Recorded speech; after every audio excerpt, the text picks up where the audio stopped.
Imagine you're a globally recognized pop star. You're at the absolute peak of your fame. You leave a high school prom that you've just, you know, crashed for fun, head straight to a packed neon-soaked nightclub, jump right into a mosh pit, and then end the night retreating to a private, heavily guarded VIP room called the Genie Bottle. Right. Fast forward nearly 2 decades, and that exact chaotic, blurry night isn't just a nostalgic memory. It is actively threatening to become an international legal crisis. It's like trying to prosecute a ghost, Yeah. honestly. You have the rigid, formal machinery of international law attempting to process these fleeting, alcohol-fueled rumors from an entirely different era of celebrity culture. Exactly. Welcome to the deep dive. Today, we're taking you right into the center of a very bizarre intersection where early 2010s pop culture collides with modern legal frameworks. We are going to reconstruct that wildly chaotic night out in Australia, examine the fascinating geographical loophole that makes these historical allegations viable today, and, explore the intense cultural paradox this entire situation creates. And just to set the stage for you listening right now, we are examining these claims exactly as they currently exist in the provided materials.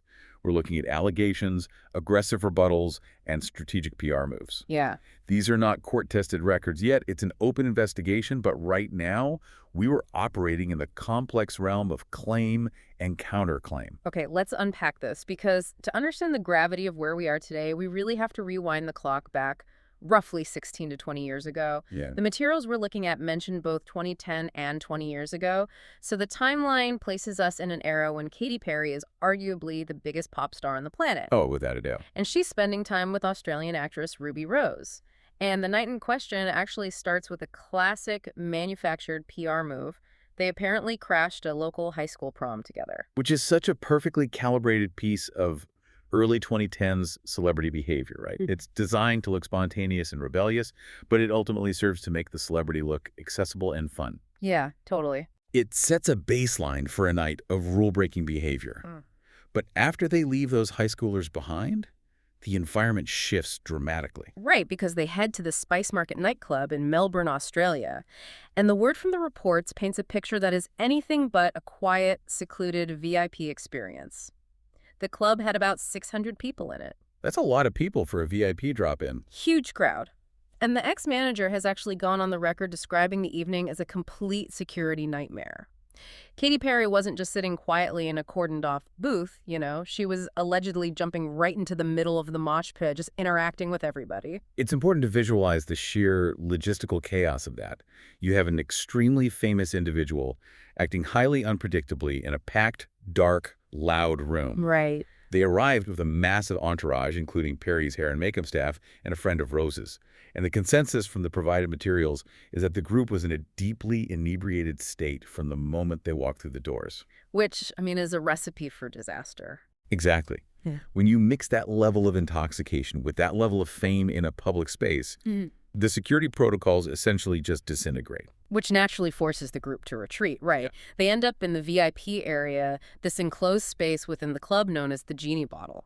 It sounds like the exact kind of room designed for things to happen away from the paparazzi and the camera phones of the crowd. The quintessential hidden club room. Yeah, exactly. So they're in the Genie Bottle. Ruby Rose is reportedly exhausted, highly inebriated, and just needing a break from the sensory overload. She's laying down with her head resting on a friend's lap. Okay. And this is where the timeline narrows down to a very specific, highly disputed allegation. According to the reports, Rose claims Katy Perry approached her while she was laying there and intentionally placed her nether regions directly onto Rose's face. Wow. Which is a very sudden, very extreme physical boundary violation, assuming the claim is accurate.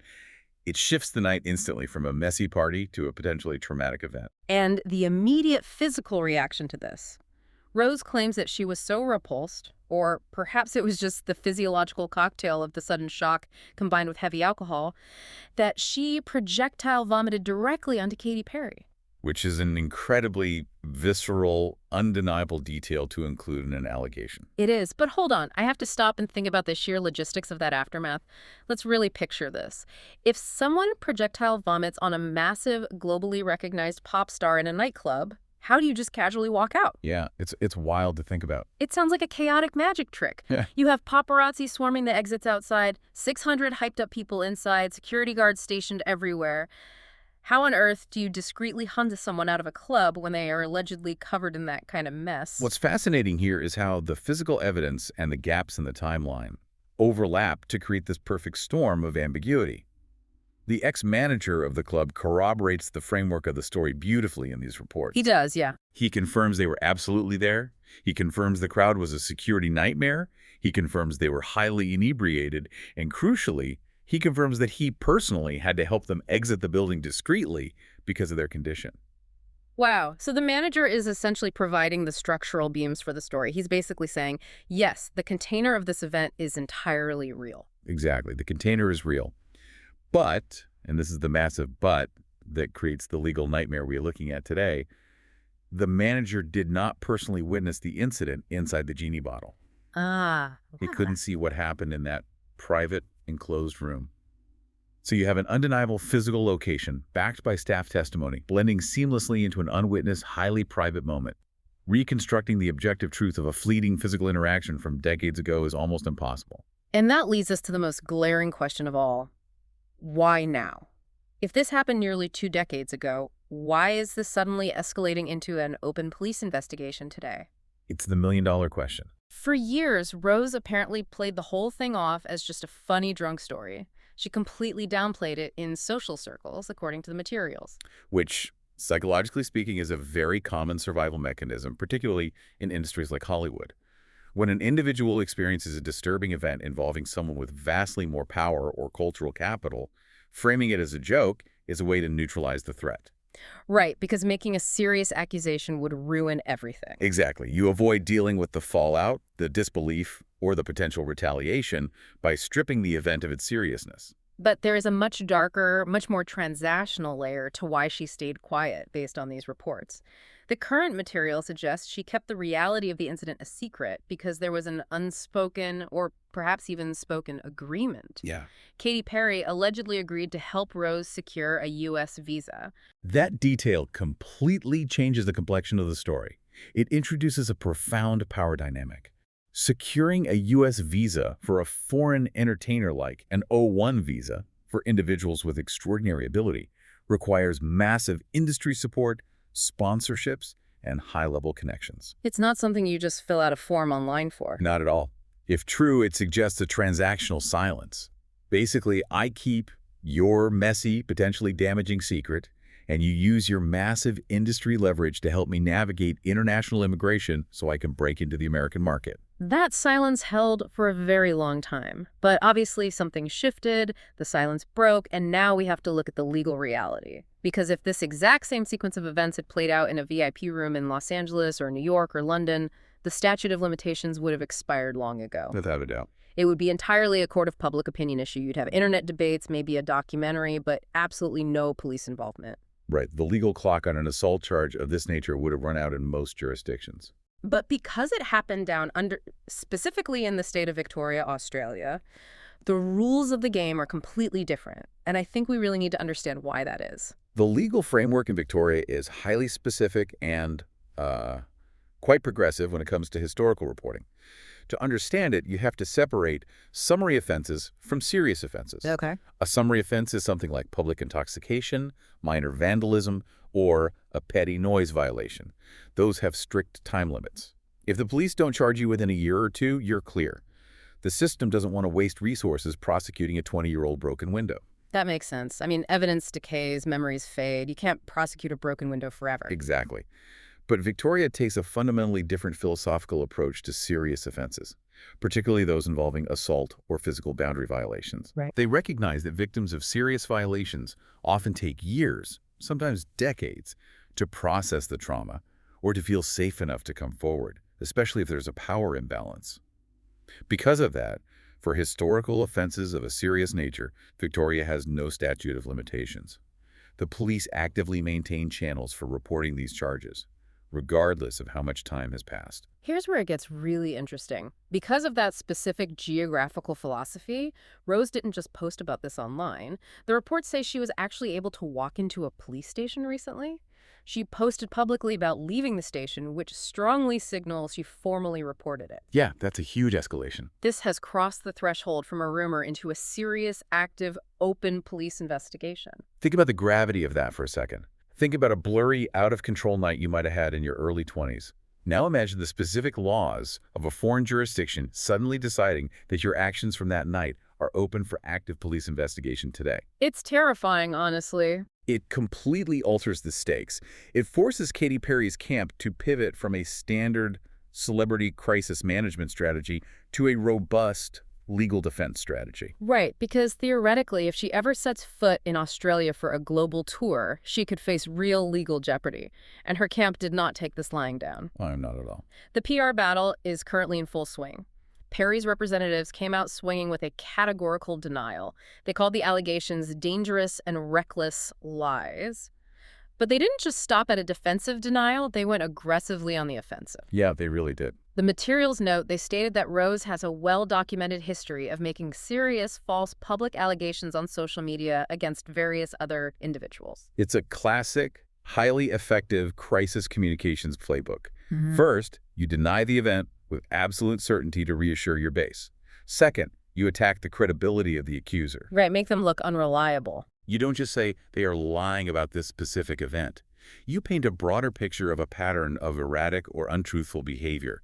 You try to convince the public that the accuser is an inherently unreliable narrator. And then, Perry herself seemed to bypass the formal press releases entirely and sent a coded message directly to our fan base.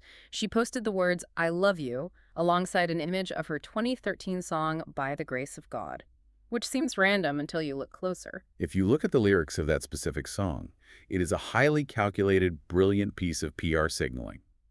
The lyrics explicitly include the phrase, "The truth will set you free." Oh, wow. By posting that immediately following her representative's aggressive denial, she is circumventing the traditional media filters. She's speaking directly to the parasocial relationship she has with her fans, signaling to them that she is the stoic victim of a smear campaign. It's a massive PR battle with multiple fronts.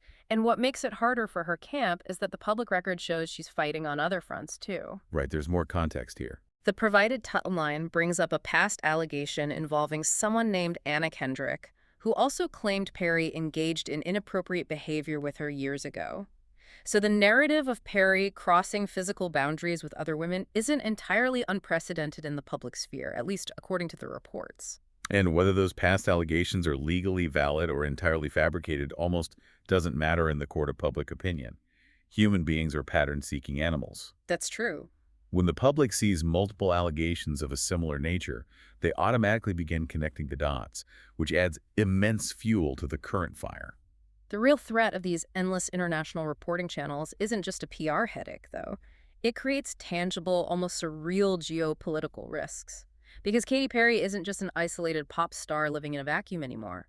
The reports mention she is actively dating Justin Trudeau. Yes, the Canadian political leader. Right. And the current commentary in the materials describes him, colorfully and honestly somewhat bizarrely, as the crown prince of Canada and Cuba and a former prime minister who is still a political leader. Yeah, that phrasing is definitely unique. Regardless of the quirky titles in the reports, you have a massive American pop star, currently under criminal investigation by state police in Australia, who is romantically entwined with a major, globally recognized Canadian political figure.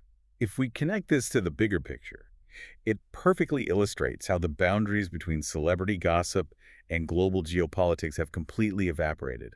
You have the friction of local jurisdictions like the Victoria State Police suddenly bumping up against international statecraft. It is genuinely absurd to think about. The commentary in the materials even jokes about the idea of Australian authorities having to literally zipline into a Canadian leader's heavily fortified mansion just to extradite a pop star over a nightclub incident from 20 years ago. It sounds like a movie script. It sounds like the plot of a terrible action comedy, yeah. Yeah. But the underlying tension is completely real. Her legal exposure in one hemisphere deeply complicates her highly visible, politically adjacent life in another. It highlights the surreal nature of modern accountability. You can be at the absolute pinnacle of global society, attending state dinners and navigating international diplomacy, and simultaneously be haunted by a frankly gross, messy incident from a nightclub VIP room from 2 decades ago. The past is never really past. Which brings us to the cultural conundrum at the absolute core of this entire situation. And this is where things get incredibly complicated. For years, the public reaction to these types of allegations has been heavily shaped by the Me Too movement and the ubiquitous slogan, "Believe all women." Yeah, that phrase didn't just become a hashtag. It became a foundational cornerstone of modern cultural discourse. The fundamental premise was necessary to shift the default societal reaction from immediate skepticism, which historically served only to protect powerful abusers, to a baseline of support and validation for the accuser. Right. It feels like society built a really powerful, incredibly necessary hammer with "Believe all women." We needed that tool to break down entrenched systems of abuse. But now, with Katy Perry and Ruby Rose, we're staring at a situation made entirely of glass, and we don't know how to use the tool without shattering the whole framework. It's a real paradox. How does society, or even a legal framework, process this? Because both the accuser and the accused belong to the exact same demographic group you're supposed to universally believe. One is claiming assault, the other is claiming a dangerous, fabricated lie. It forces a brutal collision between absolute ideological slogans and messy human reality. On one hand, you have the deeply valid original intent of the movement taking claims seriously so that you prevent systemic abuse like what we saw with Harvey Weinstein. The goal was to dismantle the automatic assumption that the accuser must be lying for attention. But on the other hand, we hit a logical wall. It's exactly. When you take a nuanced goal and flatten it into a blanket, absolute slogan like "Believe all women," it leaves zero room for the complexities of human nature. The reality, as presented in these debates, is that the capacity for deception, for exaggeration, for holding a decades-long grudge, or conversely, the capacity for telling the absolute, unvarnished truth about a deeply traumatic event, those are human traits. They are not gendered traits. Right. Women, like men, are fully capable of both telling the truth and lying. So the slogan literally breaks down under its own weight when confronted with this specific scenario. You physically cannot believe all women when two high-profile women are calling each other liars on a global stage. Precisely. This clash strips away the easy, reflexive responses we've grown accustomed to over the last decade. You can't just pick a side based on a demographic category anymore. It requires us to abandon the comfort of easy slogans and do the hard, uncomfortable work of evaluating claims based on evidence, corroboration, and context. This raises an important question. How do we balance giving victims the benefit of the doubt with maintaining a healthy, objective skepticism? That is an incredibly thin tightrope to walk, because if you automatically believe every single accusation without demanding any evidence, you risk destroying innocent lives, careers, and legacies based on personal grudges or fabricated lies. But if you swing the pendulum too far the other way and demand impossible, irrefutable video proof for things that inherently happen behind closed doors, you plunge us right back into an era where real abusers operate with total impunity. It's the ultimate stress test for modern social justice. It demands that we treat people as complex individuals capable of contradictory behavior rather than just representatives of a demographic category. Okay, so what does this all mean? We have traveled a massive, exhausting distance today. We started with a messy, highly inebriated night in an Australian VIP room called the Genie Bottle, complete with mosh pits and alleged projectile vomit. Lots of process, yeah. We navigated through the transactional silence of international visa favors and the power dynamics of the music industry. We dug deep into the geographical anomaly of Victoria, Australia, and its philosophical decision to abolish statutes of limitations for serious historical offenses. We looked at the bizarre geopolitical ripples of a pop star dating a Canadian political leader while under active investigation. And finally, we questioned the logical breaking point of our most prominent social justice slogans. It is a dizzying trajectory for a single narrative to take. But I think what it ultimately highlights is how terrifyingly interconnected our digital, globalized world has become. And the sobering reality is that the absolute objective truth of what happened in that enclosed room 16 to 20 years ago between those two specific people might never be fully legally proven. The ex-manager was outside the room, the people inside might refuse to testify, and memories from a night of heavy drinking naturally degrade over 2 decades. The truth might forever remain a ghost. But the ripples of that unproven, ghostly moment are actively disrupting the present day. Which leaves you with a fascinating and somewhat unsettling reality to consider. We are living in an era where digital footprints are permanent, where legal standards and statutes of limitations vary wildly across international borders, and where the past never truly expires. How will celebrity culture, or frankly, how will any individual's career survive when any private, decades-old indiscretion, unverified rumor, or genuine boundary violation can instantly be resurrected and transformed into a present-day international legal crisis? We have to ask ourselves, are we entering an age where everyone is perpetually on trial for their past? Think about that blurry night in your own past, and imagine the global spotlight suddenly shifting its focus entirely onto you. That is a heavy thought to sit with. Thank you for joining us on this deep dive. Keep questioning the narratives around you, look past the easy slogans, and we'll catch you next time.